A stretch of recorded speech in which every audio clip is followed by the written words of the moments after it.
Salut gang!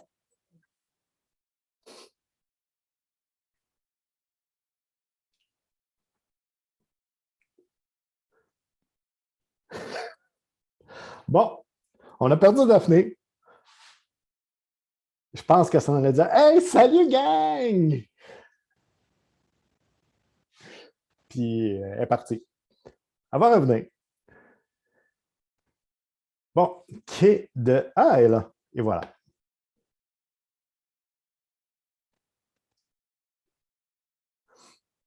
Belle journée de péripéties aujourd'hui.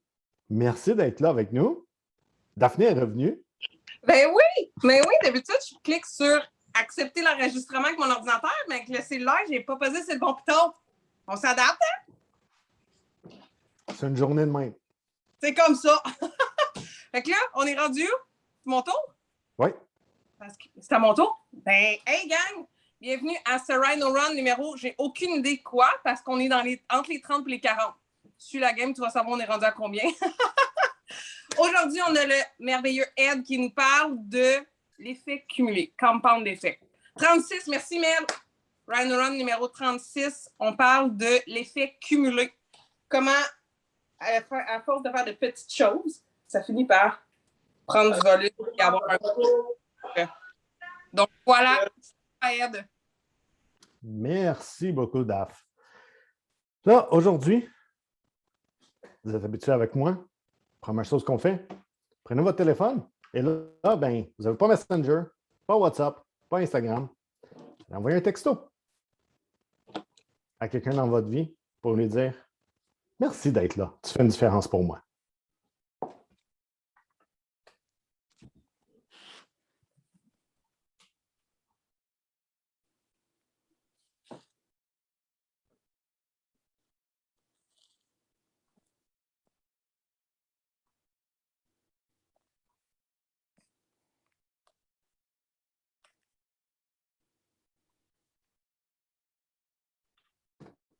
Boum.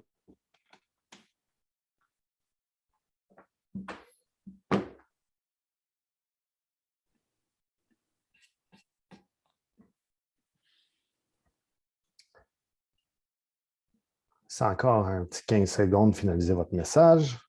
Je vois les gens qui sont connectés sur leur téléphone qui commencent à revenir. Donc, aujourd'hui, je vous parle de Compound Effect de Darren Hardy, l'effet cumulé. Je vous mets le lien en français dans le chat et ensuite le lien en anglais pour l'édition de 10e anniversaire. Ce livre-là est sorti en 2000. Oui, lui, Daph. Et il a vendu plus d'1 million de copies.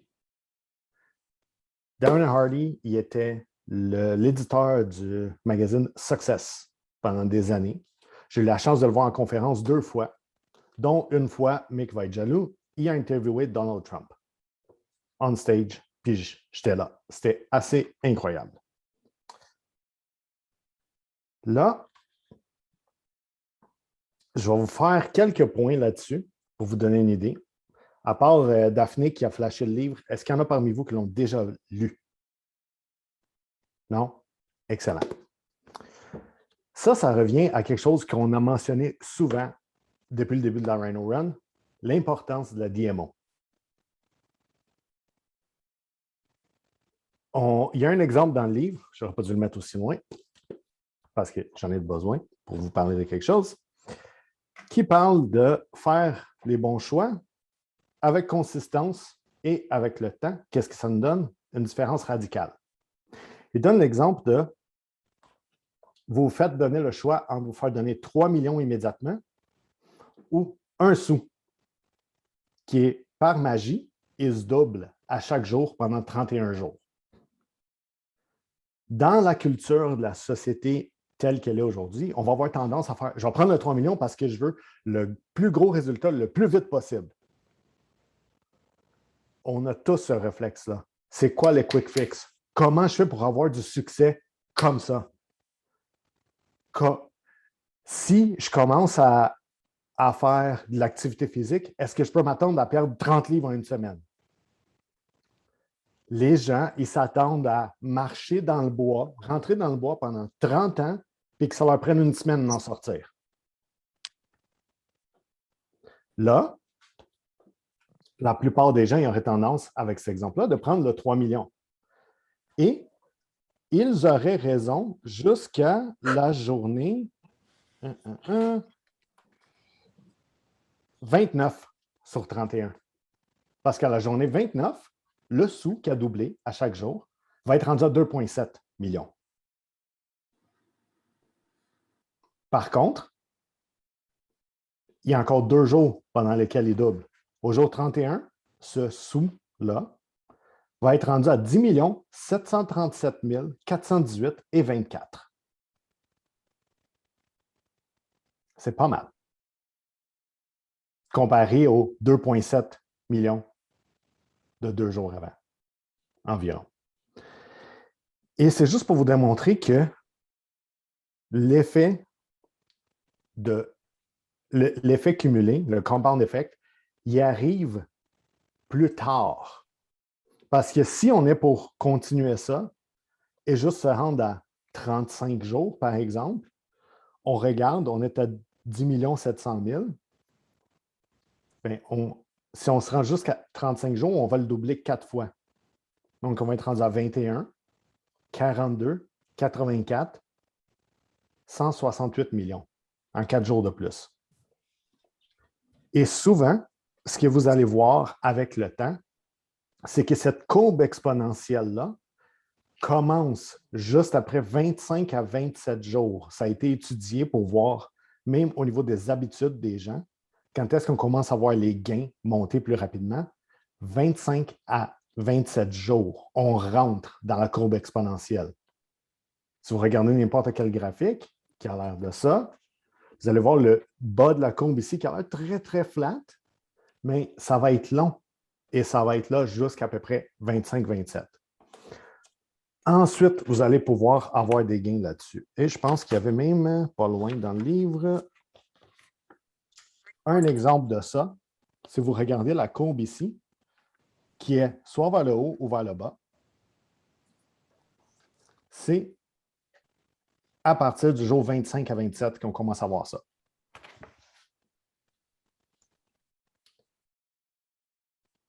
Et ça va apparaître dans votre business, dans vos revenus, dans votre santé, dans vos relations.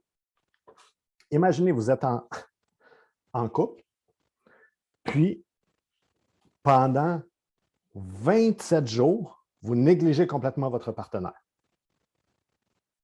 Ou pendant 27 jours, vous faites une petite attention de plus qui est au moment présent où on se parle là, ce n'est pas là.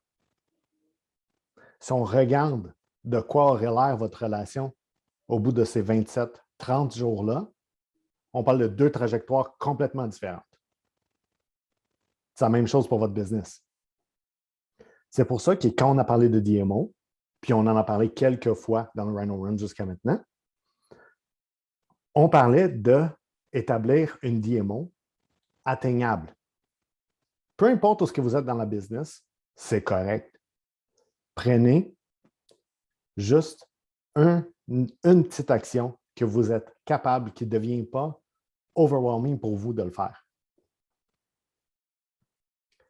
Et, et avec le temps, ça va faire une différence. Par exemple, comment que ça s'applique dans votre DMO? Faites un message par jour. Dans une semaine, c'est 7 messages. Mais là, Ed, c'est correct. Je vais juste prendre mon dimanche puis je vais envoyer 7 messages d'un coup au lieu de faire ça chaque jour.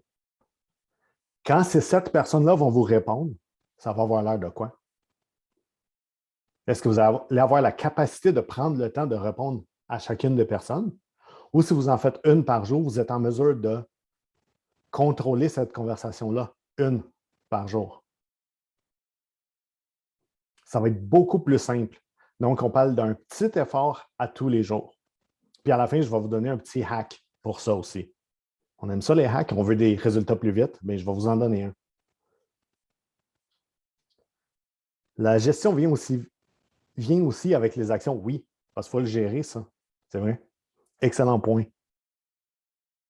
Et pour vous donner une idée de quoi ça pourrait avoir l'air, la différence de trajectoire, si vous partez en avion de LA et vous allez à New York, mais que vous faites 1%, 1 degré, pardon, de différence dans la trajectoire, puis on est juste en train de traverser les États-Unis, de LA à New York. Vous faites 1 degré de déviation. Votre avion va atterrir à Montréal au lieu d'atterrir à New York. 1 degré. Ça vous montre à quel point une petite différence à long terme peut en faire une grosse.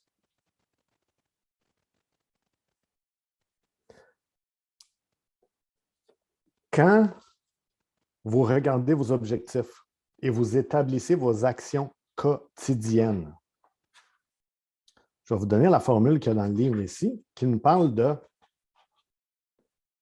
des objectifs. Votre choix, qu'est-ce que vous voulez faire? Votre action, plus vos habitudes, fois le temps, vont vous amener à vos objectifs. Donc, vos choix, vos actions, plus vos habitudes, fois le temps, vont vous donner vos objectifs. Et c'est important dans ces temps-là de regarder quand vous bâtissez vos habitudes. Et vous avez tous des habitudes. Tout ce que vous faites est habituel. Même comment vous vous lavez. Vous rentrez dans la douche, vous allez vous laver exactement de la même façon à tous les jours. Vous allez commencer par vous frotter à la même place. Prenez le temps juste de vous imaginer rentrer dans la douche. Vous êtes en train de faire exactement la même chose à tous les jours. C'est à ce point-là que vous avez des habitudes inconscientes.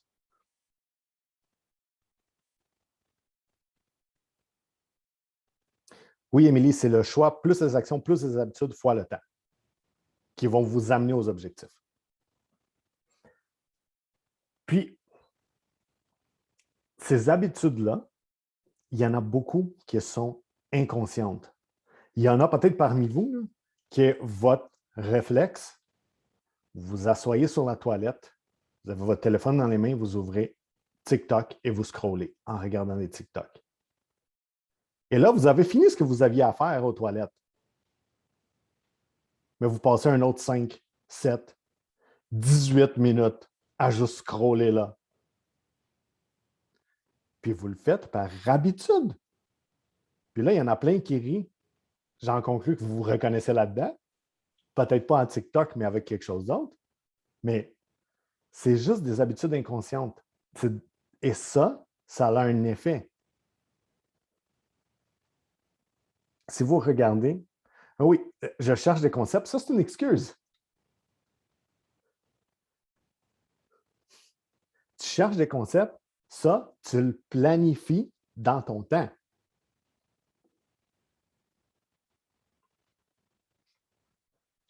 Et c'est juste de faire attention à ces habitudes-là parce que ça peut vous dévier d'où ce que vous voulez aller. De commencer à prendre conscience de ça. Et si vous voulez être vraiment conscient de vos habitudes, essayez donc. Oh! Faites donc ça la prochaine fois que vous allez prendre votre douche. Commencez par vous laver par une autre partie de votre corps. Si vous frottez tout le temps l'épaule gauche, commencez donc par le genou droit. Quelque chose, pas juste l'autre côté. Faites pas juste un miroir. Ou les fesses. Oui, Émilie, pourquoi pas? Mais commencez par une place différente. Si vous allez tout le temps aux mêmes places en voiture, vous avez probablement l'habitude de vous stationner à peu près dans le même coin tout le temps. Stationnez-vous ailleurs.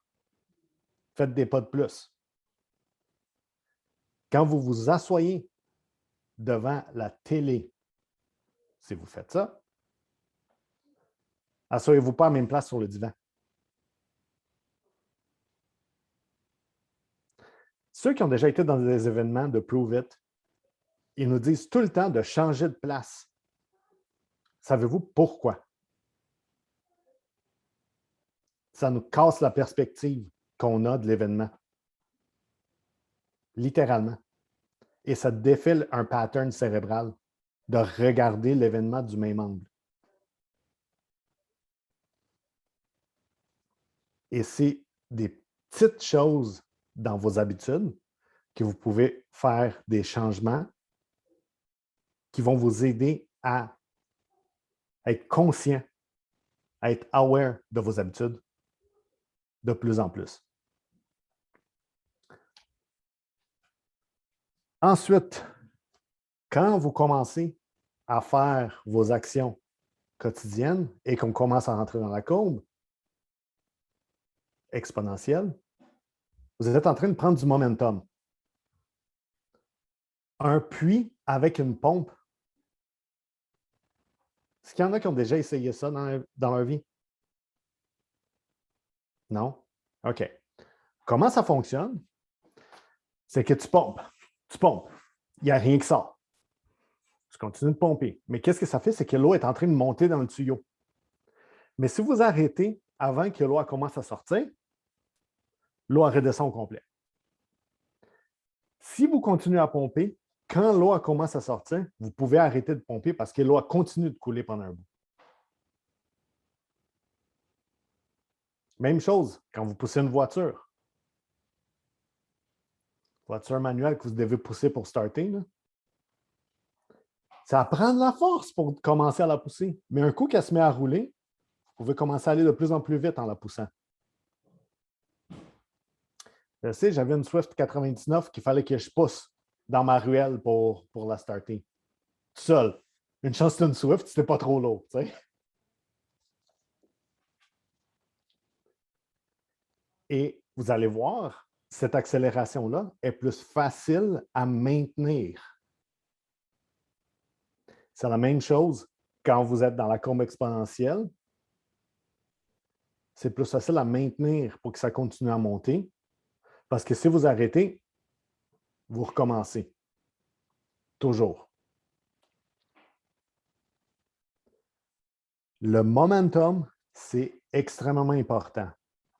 Mais qu'est-ce qui vient faire une grande différence dans votre momentum? C'est les influences que vous avez autour. Pourquoi? Parce que votre environnement, il va soit vous aider à maintenir le momentum, ou à même démarrer vos habitudes, ou il va vous arrêter.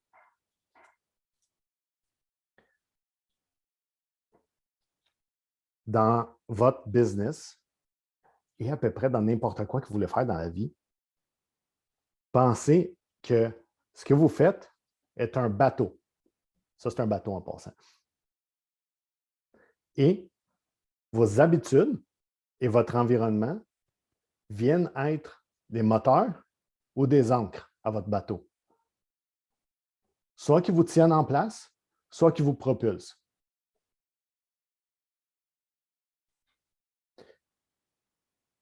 Ça se peut que vous ayez une ancre et un moteur, puis les deux ils se battent. Ça avance quand même. Et vous pouvez prendre la même analogie pour des gens dans votre business. Mais vous ne savez jamais, dans votre business, les gens, ils peuvent se transformer d'un à l'autre. D'une ancre à un moteur ou d'un moteur à un ancre. C'est pour ça que c'est important de vous, que vos habitudes et votre environnement vous soutiennent pour rester en tant que propulseur vous-même. Avec tout ce qui se passe dans le monde, et je ne parle pas juste présentement, mais dans l'histoire humaine, imaginez que votre conscience, c'est un verre d'eau. Puis tout l'environnement, qu'est-ce qu'il fait? Il va salir votre eau. Qu'est-ce qui arrive si vous prenez un verre d'eau, vous le remplissez? Vous le remplissez, c'est un verre d'eau, il est rempli. et vous le mettez dehors. Vous le laissez là avec le temps. Il va s'évaporer, il va pleuvoir, il va ramasser les cochonneries dans l'air puis il va devenir sale. C'est la même chose avec vous. Vous vous videz, vous vous remplissez, mais de quoi êtes-vous en train de vous remplir? Êtes-vous en train de ramasser les cochonneries de l'environnement ou êtes-vous intentionnellement en train de mettre de l'eau propre dans votre verre?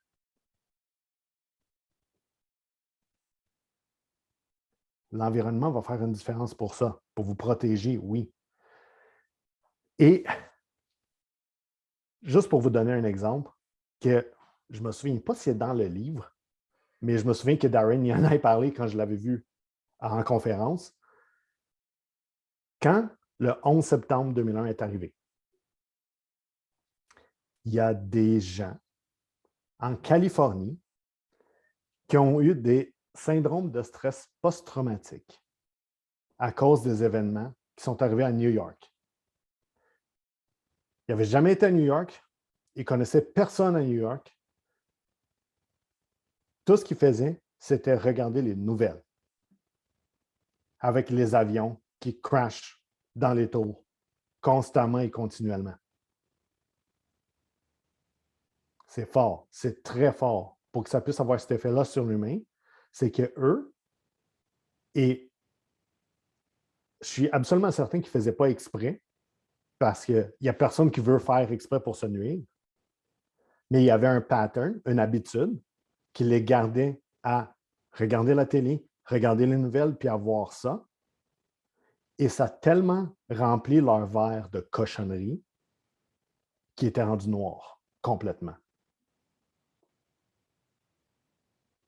Votre environnement, il fait une grosse différence. Et c'est pour ça que c'est important, dans tout ce que vous voulez faire, tout ce que vous voulez entreprendre, la business en fait partie, de vous trouver deux choses. Un partner, quelqu'un avec qui vous pouvez communiquer et dire « Hey, ça, c'est mes objectifs, on le fait ensemble, que vous vous challengez là-dedans. » Et un mentor ou des mentors qui vont vous soutenir dans la structure et qui vont vous fournir une structure qui vous aide à, justement, mettre de l'eau propre dans votre verre. Quand Mick et Momo sont arrivés avec l'idée de faire le Rhino Run, j'ai trouvé que c'est une excellente idée justement pour ça. Parce qu'à chaque jour, toute la communauté a une opportunité de venir mettre de l'eau claire dans leur verre. Puis ça fait une différence au long terme. Surtout 90 jours, c'est assez long pour qu'on commence à voir la courbe devenir verticale.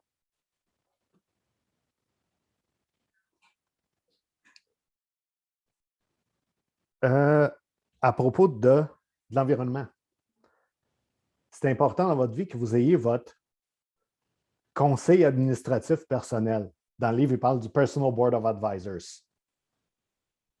Malheureusement, la traduction en français est un peu moins forte, je trouve. Oui, mais tout le temps. C'est que vous avez des décisions à prendre dans votre vie. Vous avez des gens qui veulent votre bien, qui sont là pour vous soutenir et à qui vous pouvez demander conseil à ce moment-là puis avoir leur perspective. Pas des gens qui vont dire « c'est ça que tu devrais faire ». Des gens qui peuvent vous dire ça, mais qui vont plutôt vous dire « voici comment je vois la situation » et qui vont pouvoir vous soutenir là-dedans. Et tout ça, ça vient tenir votre environnement pour que ça devienne plus facile pour vous de mettre de l'eau claire dans votre verre. Puis là, tantôt, je vous ai dit que j'allais vous donner un hack pour l'effet cumulatif. Dans le livre, il parle de vous faites une action à tous les jours. C'est 7 fois. On va revenir avec l'exemple de tantôt. Les messages. Vous envoyez un message par jour.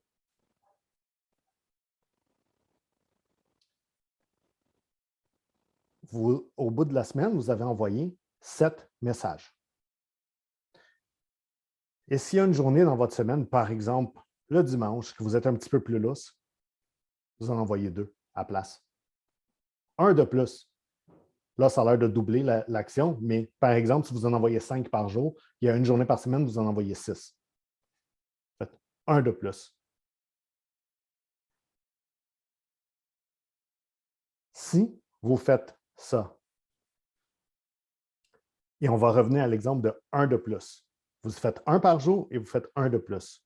Au bout de 7 semaines, vous allez avoir fait les actions de 8 semaines.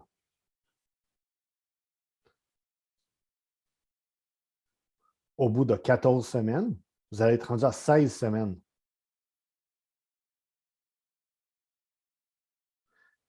Au bout de 6 mois, vous allez avoir gagné déjà 1 mois et demi. Ça peut accélérer.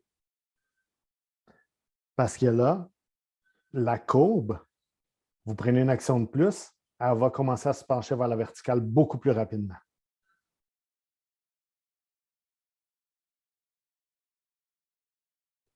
Et ça, c'est encore une fois à long terme qu'on va le voir. Mais vous allez le voir plus rapidement. Parce que déjà là, une petite affaire de plus, souvenez-vous à quel point ça peut faire une grande différence à long terme. Comme l'avion tantôt. Si vous prendrez le temps de regarder sur la map et faire une ligne LA, New York, et voir la différence que ça fait pour faire LA, Montréal. 1 degré.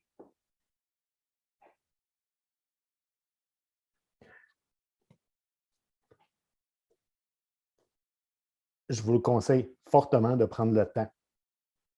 Si vous voulez comprendre un peu plus les actions, la psychologie derrière ça, qu'est-ce que vous pouvez faire pour vous aider à accélérer, à atteindre des objectifs plus rapidement, à avoir un impact plus grand chez les gens plus rapidement. Et Darren Hardy, c'est quelqu'un qui est vraiment le fun comme sa personnalité. Vous prendrez le temps de regarder quelques vidéos de lui. Vous allez le voir, c'est quelqu'un qui est assez flamboyant comme personne. Et ça doit être probablement la première fois de ma vie que j'utilise ce terme-là.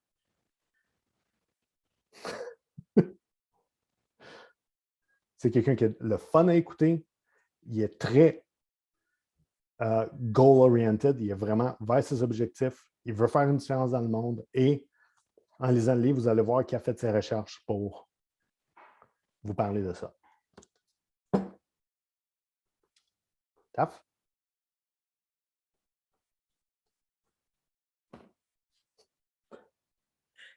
Je fais ça avec mon ordi. Merci, Ed, pour ce. Écoute, c'était tellement complet. Je vais t'avouer, je t'ai perdu un peu avec ton 14 semaines, ça donne 16 actions, puis ton 6 mois, 1 mois et demi, là, mais en gros, là, ce qu'il faut retenir, c'est que 1%, une chose de plus que tu ajoutes à ce que tu fais déjà, ça va changer complètement la trajectoire. Juste de faire un message à tous les jours, si rendu au dimanche, tu en ajoutes un, après 14 semaines, c'est comme si tu avais fait les actions pour 16 semaines. C'est ça, Ed? Exact. Puis, après 6 mois, tu as gagné 1 mois et demi. Fait que c'est comme si tu en avais fait 7,5 en 6. C'est ça? Yes. Mais. Tu n'étais pas perdu finalement. Ouais. Mais ce qu'il faut comprendre aussi, c'est qu'il faut que tu fasses attention à ton environnement pour garder un momentum. Parce que c'est bien beau le 1% que tu fais de plus, là, mais si ton environnement, tes habitudes, t'en prends pas soin, c'est comme un verre d'eau. Si tu laisses la cochonnerie s'accumuler dedans, à un moment donné, ton eau est noire, elle est plus buvable. Tu recommences quasiment, Ed? C'est ça. Fais attention à la purification de ton eau, à ce que tu fais rentrer à l'intérieur de ton verre. Va te chercher un partner et un mentor pour t'aider à clarifier ton eau, peut-être optimiser ton eau, la rendre meilleure. C'est vraiment de faire des petites choses à tous les jours puis de faire attention à ce qui t'entoure pour garder un air le plus pur possible. C'est ce que j'ai retenu. D'autres choses à rajouter? Non, c'est tout. Oh, call to action. Ton Call call, to action. c'était de te trouver un partenaire puis un mentor? Non. J'ai Tu dit l'as que pas c'était fait. important de le faire. Je n'ai pas dit que c'était ça le call to action. J'ai manqué ce bout-là. Mais je ne l'ai pas dit. Asti, tu vois, je l'ai pas. Je m'en allais arrêter l'enregistrement, mais je me suis rendu compte que j'avais oublié mon call to action. Go, on t'écoute. Le call to action. Choisissez quelque chose, une chose que vous faites d'habituel d'ici la fin de la journée. Shiftez ça. Faites-le d'une façon différente. J'ai donné des exemples tantôt. C'est de vous laver. Mais juste de faire ça, ça va vous ramener aussi dans le moment présent. Parce que combien de fois vous êtes dans la douche, vous vous lavez par automatisme, puis votre tête en fait juste partir. Des fois, c'est bon. Des fois, c'est moins bon. Ça dépend de l'état dans lequel vous êtes ou que vous vous laissez aller. Prenez quelque chose. Si c'est de vous laver, faites-le de l'autre côté. Quelque chose de complètement différent. Vous allez voir. Vous allez commencer à prendre conscience des choses que vous faites par habitude. Vous allez même trouver ça bizarre, je vous le garantis. Au lieu de commencer par l'épaule gauche, commencer par le genou droit. Faire comme ah, me suis-tu lavé là? J'ai-tu frotté cette partie-là? Dites. Parce que vous le faites inconsciemment tout le temps. Donc, d'ici la fin de la journée, avant de dormir, ce soir, une habitude que vous cassez. Isa, je vais faire ma routine de ménage à l'envers. Encore là, tu es en train de la faire à l'envers. Tu suis le même pattern. Casse le pattern. Commence par le milieu, va au début, retourne à la fin. Promène-toi dans ta routine, dans ta structure. Crée un chaos dans ta routine de ménage. Intentionnellement. Good. Sur ce, je vais arrêter l'enregistrement et on va prendre des questions. Merci à ceux qui écoutent la reprise.